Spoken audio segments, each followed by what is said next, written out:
ఆంధ్రప్రదేశ్ విద్యా వ్యవస్థలో జరుగుతున్న సంస్కరణలు కొనసాగాలంటే రాష్ట్రానికి మరల ముఖ్యమంత్రిగా జగన్ రావాలని అనపర్తి వ్యవసాయ మార్కెట్ కమిటీ చైర్మన్ సబ్బెల కృష్ణారెడ్డి అన్నారు.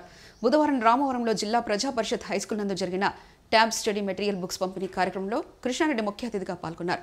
ఈ సందర్భంగా కృష్ణారెడ్డి మాట్లాడుతూ స్వాతంత్ర్యం వచ్చిన తర్వాత ఆంధ్రప్రదేశ్ విద్యా వ్యవస్థకు అత్యంత ప్రాధాన్యత ఇచ్చిన ఏకైక ప్రభుత్వం ముఖ్యమంత్రి వైఎస్ జగన్మోహన్ రెడ్డి సారథ్యంలోనే వైఎస్ఆర్సీపీ ప్రభుత్వం అని, నేడులో స్కూళ్లు రూపురేఖలు మార్చి స్కూల్ నందు ఇంగ్లీష్ మీడియం ప్రవేశపెట్టి డిజిటల్ విద్యాబోధన ద్వారా విద్యార్థులకు విద్యను అందించే సంస్కరణలు కొనసాగుతున్నాయని, ఈ సంస్కరణలు కొనసాగాలంటే మరలా ముఖ్యమంత్రి జగనే కావాల్సిన ఆవశ్యకత ఉందని, అందరూ జగన్మోహన్ రెడ్డిని దీవించాలని, వచ్చే ఎన్నికల్లో గెలిపించాలని అన్నారు.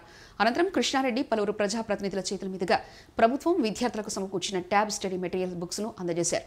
ఈ కార్యక్రమంలో గ్రామ ఎంపీటీసీ నల్లమిల్లి భాగ్యలక్ష్మి, పాఠశాల parents committee chairman Nallamilli Lakshmanareddy, పంచాయతీ పాలక మండలి సభ్యురాలు కర్రె రుక్మిణి కుమారి, పాఠశాల ప్రధానోపాధ్యాయులు ప్రసాద్, రామవరం వైఎస్ఆర్సీపీ గ్రామ కమిటీ అధ్యక్షులు మేడపాటి శ్రీనివాసరెడ్డి, బూత్ కమిటీల ఇన్ఛార్జ్ నల్లమిల్లి సత్యనారాయణ రెడ్డి తదితరులు పాల్గొన్నారు.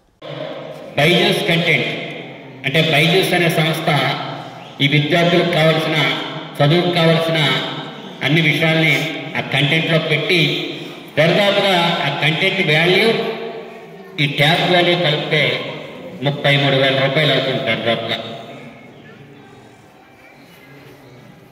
ప్రతి సంవత్సరం 8వ తరగతి పిల్లలకి ట్యాబ్ ఇస్తే 8th, 9th, 10th ఆ పైన ఇంటర్ ఇక గవర్నమెంట్ రేట్లు తీసుకోదు.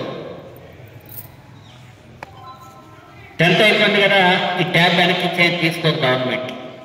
ఆ ట్యాబ్ ఉన్నంత కాలం మీతోనే ఉంటుంది. ఆ ట్యాబ్ ఒక 33,000 రూపాయలు ఎన్ని పక్కన పెట్టింది. మన గ్రామాన్ని తీసుకుంటే 1 కోటి రూపాయలు నాడు నేడులో డెవలప్ చేస్తాం పక్కన పెడితే, ఒక విద్యార్థి మీద 33,000 రూపాయలు పెట్టుబడి పెడుతుంది అంటే మీరు ఒకసారి మరి తల్లిదండ్రులుగా మీరు ఆలోచించాలి ఈ ప్రభుత్వం ఎంత చక్కగా పనిచేస్తుందని.